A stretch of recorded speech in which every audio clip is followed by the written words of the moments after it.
நமஸ்தே. இன்றைக்கி Prathmik pre test question paper பார்க்கலாம். February 2025. இப்போது February 16th exam, main exam. இதில் மார்க்ஸ் 100 மார்க்ஸு. அதில் நேம் ஆஃப் சென்டர் ரைட் பண்ணணும், ஸ்டூடெண்ட் நேம் எழுதணும், ட்ரான்ஸ்லேஷன் தமிழாக இங்கிலீஷாக ரைட் பண்ணணும், டேட் ரைட் பண்ணணும். இதில் ஃபஸ்ட் ரோமன் 5 பிரச்சனோं के उत्तर लिखिए. இதில் மொத்தம் 10 கொடுத்துருப்பாங்க. நீங்கள் எனி 5 ரைட் பண்ணணும்.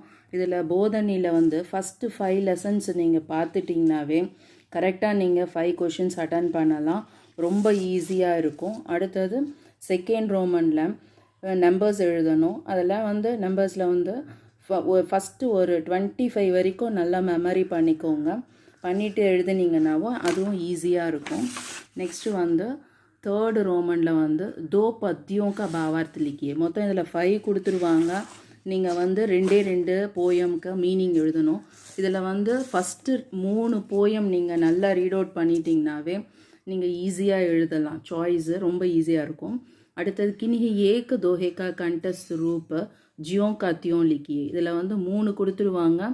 நீங்கள் ஒரே ஒரு மெமரி போயம் தோஹே எழுதுனா போதும். நெக்ஸ்ட்டு ஃபிஃப்த்து ரோமனில் மொத்தம் 8 கொடுத்துருப்பாங்க. இதில் 3 தான் ரைட் பண்ணணும் மீனிங்ஸு.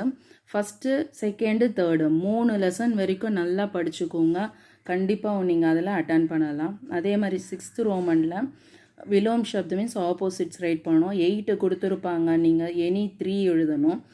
அதுலேயும் ஃபஸ்ட்டு செகண்டு தேர்டு 3 லெசன் பக்காவாக படிச்சுட்டிங்கன்னா நீங்கள் 3 கரெக்டாக எழுதலாம். அடுத்த 7th ரோமனில் சஹி யா கலத்து கொடுத்துருப்பாங்க. 5 ரைட் பண்ணணும். நீங்கள் 5 கொடுத்துருப்பாங்க, நீங்கள் 4 ரைட் பண்ணணும். அதே மாதிரி ஃபஸ்ட்டு செகண்டு தேர்டு 3 லெசனில் இருக்கிற ட்ரூ ஆர் ஃபால்ஸ் பார்த்துட்டிங்கனாவே ஈஸியாக எழுதலாம். 8th ரோமனில் சூஸ் த கரெக்ட் ஆன்சர். அதில் 5 கொடுத்துருப்பாங்க. நீங்கள் அதே மாதிரி சூஸ் த கரெக்ட் ஆன்சர் ரொம்ப ஈஸியாக இருக்கும். கொடுத்துருக்குற அந்த 2 லெசனில் கரெக்டாக நீங்கள் படிச்சிட்டிங்கனாவே ஈஸியாக இருக்கும். Next 9th Roman match the following. இதில் 4 கொடுத்துருப்பாங்க. 4மே அட்டன் பண்ணணும். 10th ரோமனில் ஃபில்லப்ஸ் கொடுத்துருப்பாங்க. ஃபில்லப்ஸில் 5 கொடுத்துட்டு 4 ரைட் பண்ணணும். இதில் நீங்கள் பாஜாரும் அந்த லெசன் சொல்லோ பாஜார் சலியும் அதுவும் காந்திஜி 2 லெசன் நல்லா பார்த்துட்டிங்கன்னா ஃபில்லப்ஸ் நல்லா கரெக்டாக எழுதலாம். 4ம் எழுதலாம். அடுத்த 11th ரோமனில் நீங்கள் மொத்தம் 8 கொடுத்துருப்பாங்க. நீங்கள் 4 தான் அட்டன் பண்ணணும். வாக்கியோமே பிரயோக் கீஜியே. இது ஃப்ரேம் த சென்டென்ஸ் எழுதணும். நெக்ஸ்ட்டு இதில் நீங்கள் பால்த்து ஜான்வர், அடுத்தது சொல்லோ பாஜார் சலியம் அது 2 லெசன் வரைக்கும் பார்த்துட்டிங்கனாவே போதும். நெக்ஸ்ட்டு 12th ரோமனில் கொஷின் ஆன்சர்ஸ் கேட்டிருப்பாங்க. 8 கொடுத்துருப்பாங்க. நீங்கள் 4 அட்டன் பண்ணணும். ஃபஸ்ட்டு 3 லெசன்ஸ் வரைக்கும் நல்லா ரீட் அவுட் பண்ணிக்கோங்க.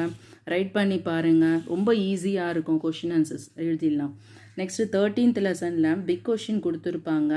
இதில் 4 கொடுத்துருப்பாங்க. நீங்கள் எனி 2 தான் ரைட் பண்ணணும். இதில் பால்த்து ஜான்வர் படிச்சிட்டாவே போதும். அடுத்தது சொல்லோ பாஜார் சலியம் அதிலிருந்து 2 கொஷின் நீங்கள் கரெக்டாக அட்டன் பண்ணிடலாம். அடுத்தது கஹானிக்கா சாரான்ஷ் எழுதணும். 3 கொடுத்துருவாங்க. எனி 1 எழுதணும். அடுத்தது இதில் தூதுமே பானி தர்ஜியோ ராத்தி இது 2மே கொஞ்சம் நல்லா ரீட் அவுட் பண்ணிக்கோங்க. அடுத்தது ட்ரான்ஸ்லேஷனு. இதில் 5 கொடுத்துருப்பாங்க. 8 கொடுத்துருப்பாங்க. நீங்கள் 5 அட்டன் பண்ணணும்.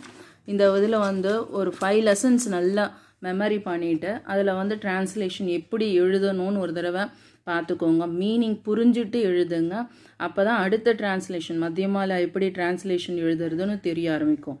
அடுத்தது இது 8 கொடுத்துருப்பாங்க. இதில் நீங்கள் 5 அட்டன் பண்ணணும்.